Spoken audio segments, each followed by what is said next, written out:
ठीक है। अब एक बंदा आएगा और आपको ज्ञान उसमें आपको खुश रहना है और उसकी वीडियो देखना है और लाइक करना है, शेयर करना है, सब्सक्राइब करना है। ठीक है, धन्यवाद। तो हेलो दोस्तों, स्वागत है आपका फिर से इस वीडियो में, जिसमें हम डिस्कस करने वाले हैं कि जो हमारे ऑनलाइन लेक्चर्स होते हैं उसमें कैसे पढ़ा जा सकता है, और जो राइटिंग वर्क है और क्वेश्चन प्रैक्टिसिंग है, इसके बारे में हम डिस्कस करेंगे कैसे किया जाएगा और कैसे हम कम टाइम में ज़्यादा इफिशिएंसी के साथ पढ़ाई कर सकते हैं। तो ज़्यादा किसी देरी के चलिए समझते हैं। तो मैं क्या करता हूँ जनरली, जब मैंने स्टार्ट किया था अपना ऑनलाइन लेक्चर की सीरीज़ पढ़ना, तो जनरली मैं जो टीचर पढ़ाते थे वही लिख रहा था। A4 साइज़ कुछ इस प्रकार मैं आपको दिखा देता हूँ। ऐसे इस प्रकार मैंने A4 साइज़ के पेजेस बनाए थे और इस पर मैं लिख रहा था कंटिन्यूसली। जो भी वो लिखते थे अपने बोर्ड पर, वो इस पर लिख रहा था एक एक करके। लेकिन इसमें क्या हो रहा था कि टाइम बहुत ज़्यादा कंज्यूम हो रहा था। लगभग मुझे हर लेक्चर में लिखना पड़ रहा था। तो जो 2 घंटे का लेक्चर होता था, 2.5 घंटे का, वो मुझे 3-3, 4-4 घंटे लग जाते थे कंप्लीट करने के लिए। इसके लिए फिर मैंने काफ़ी ज़्यादा मतलब टाइम दे दिया। तो फिर मेरी जो क्वेश्चनिंग प्रैक्टिसिंग है वो ज़्यादा हो नहीं रही थी, और फिर जो थ्योरी है वो भी मैं पढ़ कम रहा था। मतलब मेरा जो ज़्यादातर टाइम है ना, वो इसी में ज़्यादा जा रहा था कि जो दिख रहा है वो लिखना पड़ रहा है, फिर वो प्रैक्टिस भी नहीं हो रहा था। तो फिर बाद में मुझे पता चला कि जो PW है हमारी कोचिंग, वो हमें हैंडबुक प्रोवाइड कर रहे हैं। तो मैं बताता हूँ हैंडबुक क्या होती है। तो हैंडबुक आपको भी दिख रही होंगी, इस प्रकार होती है हैंडबुक। इसमें जो टीचर पढ़ाते हैं वही लिखा रहता है। जनरली जब वो पढ़ाते थे वो PPT के फॉर्म में आपको पढ़ाते, एक एक PPT डिस्प्ले करते फिर आपको पढ़ाते। और ये जो हैंडबुक है इसमें सभी PPT का एक मेन जो कंटेंट होता है वो इसमें पेज टू पेज दिया जाता है। तो मैंने यही उन्होंने जब प्रोवाइड किया तो मुझे समझ आया कि ये लिखने में इतना टाइम वेस्ट करना अच्छा नहीं है।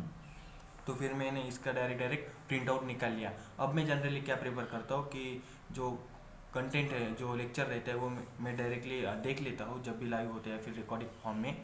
और फिर ये जो होता है इसके ज़रिए मैं इसको क्रॉस वेरीफाई करता हूँ कि इसमें जो कंटेंट दिया है वो उसके हिसाब से सही है कि नहीं। कुछ इंफॉर्मेशन होती है वो एक्स्ट्रा होती है, तो मैंने इसको कुछ इस प्रकार से प्रिंट किया कि इसका जो पेज है एक साइड यहाँ पर लिखा हुआ है और फिर एक जो है यहाँ पर ब्लैंक है।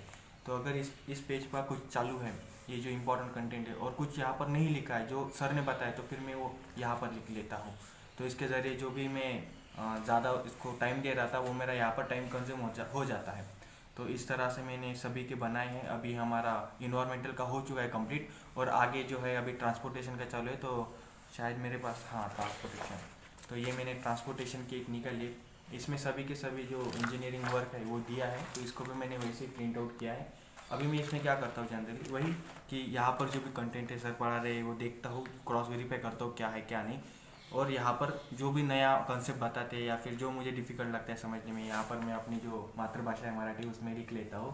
क्योंकि जनरली क्या होता है कि जो आपके कॉन्सेप्ट्स है, कभी कभी इंग्लिश में आप पढ़ लेते हैं तो फिर वो समझ नहीं आता, जैसे स्किड या फिर स्लिप का है। तो ये ज़रूरी है कि आप अपने मातृभाषा में जो भी आप पसंद करते हो उसमें लिख लीजिए, और जितना रफली लिख सकते हो उतना रफली लिखिए। मतलब जो भी टिपिकल एग्जाम्पल रहता है आपके हिसाब से वो लिख लीजिए, क्योंकि एट द एंड आपको कंसेप्ट समझना इंपॉर्टेंट है, ना कि कौन सी भाषा में लिखा है या फिर किस हिसाब से आपने लिखा है, ये इंपॉर्टेंट नहीं है। ये ज़रूरी है आपको समझना। और एक संक्षिप्त में बता देता हूँ मैं कि क्या क्या चीज़ें होती है ऑनलाइन में और कैसे हम पढ़ा जा सकता है। तो देखिए जनरली क्या होता है, जब हम ऑनलाइन क्लासेस करते हैं तो उसमें फास्ट पढ़ना पड़ेगा आपको। वो जो 2 घंटे है, 2.5 घंटे, उसमें ही जितना ज़्यादा आप कंटेंट कंज्यूम कर सकते हैं वो कर लीजिए, क्योंकि बाकी का जो टाइम होता है फिर आपको क्वेश्चन प्रैक्टिसिंग में लगाना पड़ता है। और जो थ्योरी होता है ना, वो जनरली कैसा होता है, आपको रिपीट करना पड़ेगा। आपको ऐसा नहीं कि एक बार थ्योरी पढ़ ली और फिर होगा महीना भर, तो नहीं, आपको जो थ्योरी है ना वो एक टाइम टू टाइम रिवाइज करना पड़ेगा, ये ज़रूरी है। इसलिए मैंने क्या किया था, जनरली सबसे पहले खुद के हैंड राइटिंग में लिखा था, तो ये मेरे को पढ़ने में काफ़ी ज़्यादा डिफिकल्टी हो गई। ये इन्वायरमेंटल साइंस से 2 महीने हो चुके हैं मैंने इसको हाथ नहीं लगाया। अभी हमारे अगले से में आने वाला है तो इसको मैं फिर से रिकवर कर लूँगा। लेकिन वही है चीज़ कि आपको जो है थ्योरी कंटिन्यूसली रिपीट करना पड़ेगा, आपको उसको पढ़ना पड़ेगा back to back time to time. तो ये ज़रूरी है। और जो मेन कंटेंट होता है, अब मैं क्या कर रहा था कि जो A4 साइज़ है, स्पायरल है, इस पर ज़्यादा पैसे खर्च कर रहा था और बहुत ज़्यादा टाइम दे रहा था इसी चीज़ों को। लेकिन मुझे लगता है ये कुछ हद तक सही है, लेकिन काफ़ी मायने में ये गलत इम्पैक्ट रोल पे करता है। आपको जनरली क्या करना है कि जो मेन होता है ना, जैसे कि थेरीज है आपकी, वो आप A4 साइज फाइल कर लीजिए, लेकिन जो क्वेश्चन प्रैक्टिसिंग होता है, PYQs होते हैं या फिर जो DPPs होते हैं ना, वो आपको ज़्यादातर प्रैक्टिस करनी है। आप जैसे गेट जैसे एग्जाम के लिए प्रिपेयर कर रहे हो, तो फिर उसमें ये ज़्यादा इंपॉर्टेंट है कि आप जितने ज़्यादा क्वेश्चन प्रैक्टिस कर सको उतना करिए। और आप उसके लिए ऐसे इस तरह के, मैंने ये शायद मुझे सर ने बताया था, ये 50 kg की 50 रुपये पर KG मिलता है, तो ये मैंने रफ पेजेस बुला लिए थे। अब मैं इस पर क्वेश्चन प्रैक्टिस करता हूँ, और जो मुझे मेन क्वेश्चन लगता है कि ये इंपॉर्टेंट है, ये आ सकता है, उसके कंसेप्ट, इसके लिए एक मैंने सेपरेट बुक बनाई है। उस पर मैं बुक्स मतलब जो भी क्वेश्चन होता है इंपॉर्टेंट, वो लिख लेता हूँ। लेकिन ये ध्यान रखिए कि आपको जब गेट के लिए ट्राई कर रहे हैं या फिर ऐसे कुछ एग्ज़ाम के लिए, तो थेरी उसमें कम पूछा जाता है, वो सिर्फ कंसेप्ट होता है आपको लेना है। और जो कंसेप्ट होता है ना, वो जब आप क्वेश्चन प्रैक्टिसिंग करते हैं उसके जरिए आप हो जाता है, वो कंप्लीट, वो स्ट्रॉन्ग बन जाता है आपका वो कंसेप्ट। तो ज़्यादा से ज़्यादा आप क्वेश्चन प्रैक्टिस करिए बुक लेके।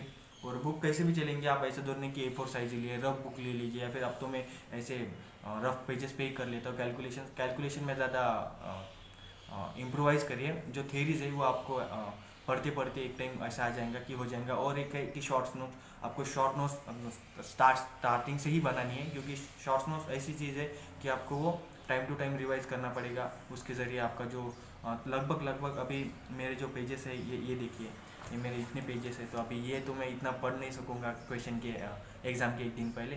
तो इसमें क्या है कि बहुत सारा लेंदी वर्क है इसमें, कंसेप्ट वाइज गए है।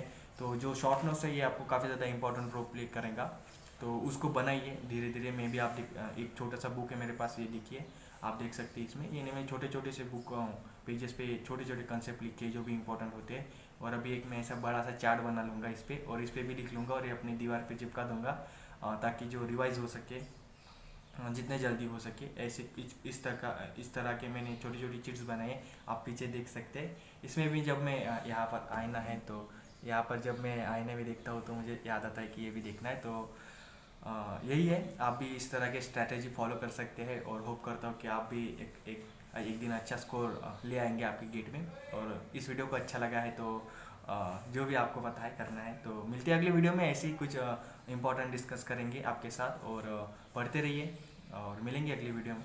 Bye bye.